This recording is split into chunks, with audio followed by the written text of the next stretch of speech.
యేసుక్రీస్తు వారి యొక్క ఘననామానికి మహిమ చెల్లిస్తూ ఉన్నారు. చేరవచ్చి మీ అందరూ కూడా ప్రభు అయిన యేసుక్రీస్తులో నా వందనాలు తెలియజేస్తున్నాను. రైతులు అందరూ బాగున్నారు.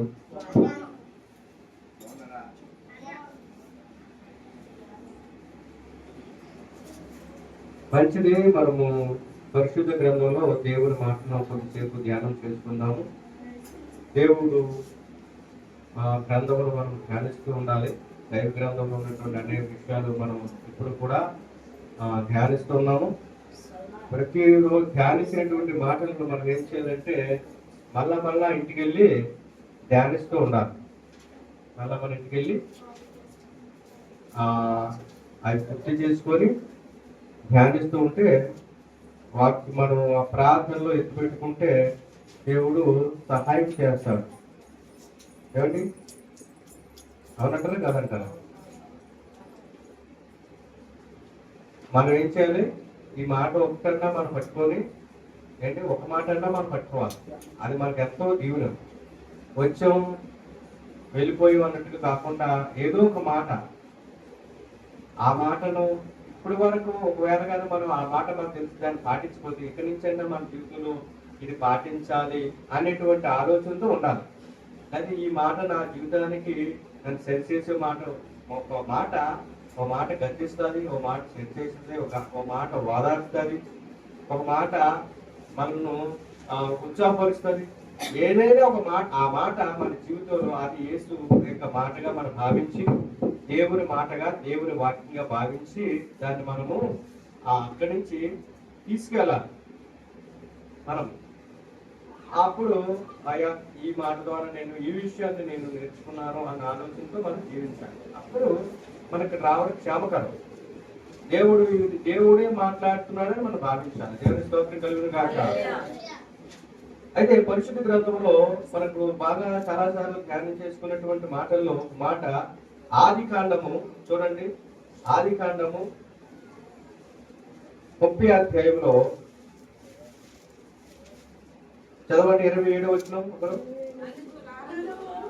అందుకు లాబాను అతనితో, నీ కటాక్షము నా మీద ఉన్న ఎడల నా మాట వినుము, నిన్ను బట్టి యెహోవా నన్ను ఆశీర్వదించినని శకునము చూసి తెలుసుకుంటునని చెప్పాను. దేవుడి మాటను దీవించును గాక. చిన్న ప్రార్థన. పరిశుద్ధుడ, జీవం గల తండ్రి, జీవాధిపతి, మీకు వందనాలు, స్తుతులు, స్తోత్రాలు చెల్లిస్తున్నాము. ఇదిగో నాయన, నీ మాట బ్రతికించేది జీవం గలది ప్రభా. జీవం గల నీ మాటను ప్రభా నేను వినిస్తుండగా నాతో మాతో మాట్లాడండి. వినగలిగినటువంటి ఆత్మను, గ్రహించగలిగినటువంటి చెవి, గ్రహించగల ఆత్మను దయచేయండి. విన్న వాక్యం మా చేతులు అలవరించుకొని వాక్యానుసారంగా మేము ముందు కొనసాగేటప్పుడు సహాయం చేయండి. యేసునామమున అడుగుతున్నాము తండ్రి, ఆమేన్. దేవుని స్తోత్రం. హల్లెలూయా. ప్రభువునందు ప్రియమైన వారలారా, ఈ ఆది కాండము 30వ అధ్యాయంలో మనం గమనిస్తే ఇది ఎవరు అన్నారు అని ఆలోచన చేస్తే ఈ మాట మనం చదివాం కదా. ఏ మాట చదివామంటే ఇక్కడ రాయబడ్డ మాట 27వ వచనంలో దేవుడు నన్ను ఆశీర్వదించాడు అని అంటున్నాడు. లాబాను అంటున్నాడు. దేవుడు నన్ను ఆశీర్వదించానని లాబాను అంటున్నాడు. దేవుడు ఆశీర్వదించాడు, దేవుడు ఆశీర్వదించాడు. దానికి కారణం చెప్తున్నాడు. లాబాన్నంట దేవుడు ఆశీర్వదించాడంట. ఎవరు ఆశీర్వాదానికి కారకుడు? ఎవరు? దేవుడు. ఆశీర్వాదానికి కర్త ఎవరు? దేవుడు. ఆశీర్వదించేవాడు ఎవరు? దేవుడు. దేవుడు ఆశీర్వదిస్తాడు మనుషులను. ఆశీర్వదించే దేవుడు. ఆయన శపించే దేవుడు కాదు, ఆశీర్వదిస్తాడు. సకల సమృద్ధితో, జ్ఞానముతో, దైవ భక్తితో జీవించాలని, తన వల్లే ఉండాలని, పరిశుద్ధంగా ఉండాలని అనేక విధాలుగా ఆయన అన్ని విధాలుగా వద్దలనే ఆశీర్వదిస్తాడు. ఎలాగా? ఆర్థికంగా, శారీరకంగా, మానసికంగా, సామాజికంగా అన్ని విధాల ఆశీర్వదించాలని దేవుడు కోరుకుంటాడు. అన్ని విధాలుగా ఆశీర్వదించాలని దేవుడు కోరుకుంటాడు. అయితే లాభాలను దేవుడు ఆశీర్వదించాడు. ఎవరిని ఆశీర్వదించాడు? లాభాలు. అయితే ఆశీర్వదించడానికి కారణం ఏమై ఉంది అని ఆలోచన మనం చేస్తే, ఈ లాభాలు ఎవడు అని మాటకు వస్తే, లాభాలు ఆశీర్వింపబడడానికి, దేవుడు లాభాలను ఆశీర్వదించడానికి రీజన్ ఉందంట. ఒక వ్యక్తిని దేవుడు ఆశీర్వదించడానికి ఏదో రీజన్ ఉంటుంది. ఒక వ్యక్తిని దేవుడు ఆశీర్వదించాడు అంటే, నేను ఆశీర్వదింపడ్డాను అంటే నేను ఏదో కారణం ఉంటుంది. కారణం లేకుండా అలా జరగదు. నన్ను దేవుడు ఆశీర్వదించాడు, ఏ కారణం లేదు అని అనుకోవడానికి అవకాశం. దేవుడు నిన్ను ఆశీర్వదించాడంటే ఏదో కారణం ఉంటుంది అండి. అంటే ఆశీర్వదించడం అంటే అర్థం ఏంటి అంటే, వారికి ఏ విధంగా తృప్తి కలిగి ఉన్నారో ఆ తృప్తిని కొంతమంది ఆశీర్వదం అనుకుంటారు. నాకు పెద్ద ఇల్లు లేదు, ఏ ఇల్లు లేదు, నాకు పెద్ద ఇల్లు 40 లక్షలు 50 లక్షలు ఇల్లు వచ్చింది అనుకో, నేను పక్కన ఏమంటాను అంటే, నాకు ఇల్లు లేదు, నాకు ఇల్లు లేదు, ఇల్లు లేదు, ఇల్లు లేదు, ఇల్లు లేదు, మంచి ఇల్లు లేదు అని అనుకున్న సమయంలో నాకు ఇల్లు ఇచ్చాడు అనుకో, హైదరాబాద్లోను లేకపోతే విశాఖపట్నంలోను, అప్పుడు నేను ఏమంటానంటే, నాకు అది ఇల్లు అనుకున్నది ఇచ్చేస్తే నేను ఏమనుకుంటానంటే ఆశీర్వాదం అనుకుంటాను. అంటే నా బట్టి నేను అనుకున్న ఆశీర్వాదం. లాభాన్ని ఏది అనుకున్నాడో తను ఆశీర్వదింపడ్డాడంట. ఏ విధంగా ఆశీర్వదింపడ్డాడో చెప్తున్నాడు ఆయన. అన్ని విధాలుగా ఆశీర్వదింపడ్డాడు. అంటే తనకు ఏమీ లేని సమయంలో ఉన్నతమైన స్థానంలో ఆయన వచ్చాడు. దానికి కారణం ఏమిటి అని ఆలోచన చేస్తే మాట్లాడుకుంటున్నారు. కారణం మాట్లాడుకుంటారు కదా, ఈ కారణం బట్టి నా ఆశీర్వించాడు, నేను మందిరానికి వెళ్ళిపోవడానికి బట్టి ఆశీర్వించాడు. కొంతమంది నేను దూరంగా రోజు హైదరాబాద్ ఎక్కడి నుంచి చాలా మంది మీకు తెలుసా, శనివారం ఆదివారం టికెట్ దొరకవు జనభూమికి. ఎందుకంటే ఎందుకు జనభూమి టికెట్ దొరకవు అంటే, హైదరాబాద్కి వైజాగ్ నుంచి హైదరాబాద్ ముందుగానే నెల ముందే 2 నెలల ముందే ఆ శనివారం సాయంత్రంకి శనివారం టికెట్ చేసుకుంటారు. ఎందుకు? ఏదో చర్చికి వెళ్ళిపోవాలని, హైదరాబాద్ లో ఉన్న వారు మెచ్చిన చర్చికి వెళ్ళిపోవాలని ఆ విధంగా వెళ్ళాం కాబట్టి మేము ఆశీర్వాదం అనుకుంటారు.